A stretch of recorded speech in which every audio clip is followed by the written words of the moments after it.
Gente, então, uma questão que aparece muito para mim é uma espécie de pergunta sobre o propósito. Tipo, qual que é o propósito da minha vida?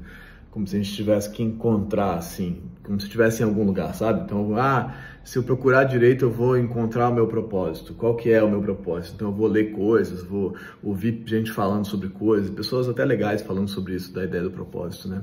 Mas tem essa sensação de que o seu propósito está em algum lugar, né? E várias vezes um lugar exterior a você, né?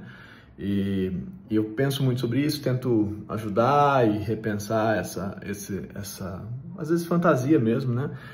E eu tendo a achar que é melhor a gente falar de sentido ou de sentidos ou da possibilidade de construir e criar sentidos do que de encontrar um propósito. E eu vou explicar melhor um pouquinho o que eu quero dizer com isso, né? Acho que talvez em algum momento da nossa história, como humanidade, assim, a gente tenha recebido assim narrativas maiores, grandes, do que seria o propósito da existência, o propósito do grupo, o propósito daquele coletivo, daquela nação, ou a religião, como coisa assim, né? E isso, de certa forma, cedeu na nossa história. A gente caminhou mais para um campo de individualidade, né?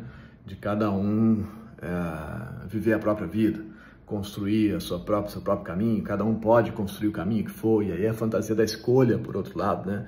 Então eu vou escolher viver aqui, trabalhar com isso, ser assim, ter esse nome, ter essa existência e tudo mais. O que por um lado é interessante, essa conexão disso com a liberdade, mas por outro lado é também uma fantasia e uma pressão, né? De que você tem que conseguir escolher a melhor vida, a vida mais interessante, mais rica, assim, rica no sentido de cheia de coisas, né? Cheia de experiências, quanto mais experiência, melhor, tal. E aí a gente vai caminhando para coisas muito atomizadas, né? Cada um vivendo a sua trajetória separado dos outros, e várias vezes essa trajetória está ligada, antes tinha a ver com amor, hoje em dia menos, mas ligada ao trabalho, ao dinheiro, ao consumo, a uma certa noção de sucesso, de sobrevivência, que para a gente aqui no nosso país é tão tenso, né? Para todo mundo. Então, e aí quando você vai caminhando nisso, quando você percebe, você está um pouco destituído do seu saber sobre si, assim. Então, o que eu estou fazendo aqui, né? E muitas vezes, inclusive quando a vida parece um pouco mais estabilizada, a gente fala, mas por que eu estou fazendo isso? Para onde que eu quero chegar com isso? Qual que é o propósito da minha vida, né? É só isso mesmo? É só trabalhar, conseguir tentar pagar as contas, pagar boleto, é o propósito?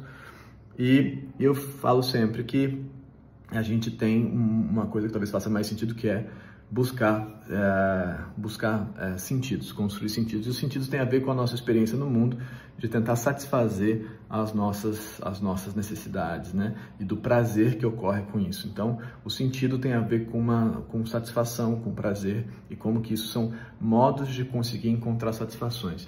Eu falo muito sobre isso e eu fiz esse TEDx falando sobre isso, né?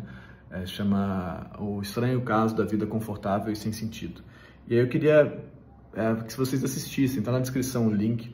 Quem não assistiu ainda, assiste e me fala o que achou e tal, que é uma espécie de narrativa sobre isso, assim, uma maneira de entender isso, talvez de deixar claro o que é o sentido e por que está tão difícil de encontrar sentidos, e por que talvez a gente esteja então buscando propósitos artificiais externos, sabe? Espero que tenha dado para entender meu argumento. Tá aí na descrição, assistam, me contem. Quem já viu, me conta o que achou. Quem não viu, assiste e me conta também. Tá bom? Obrigado, gente. Bom dia. Até já.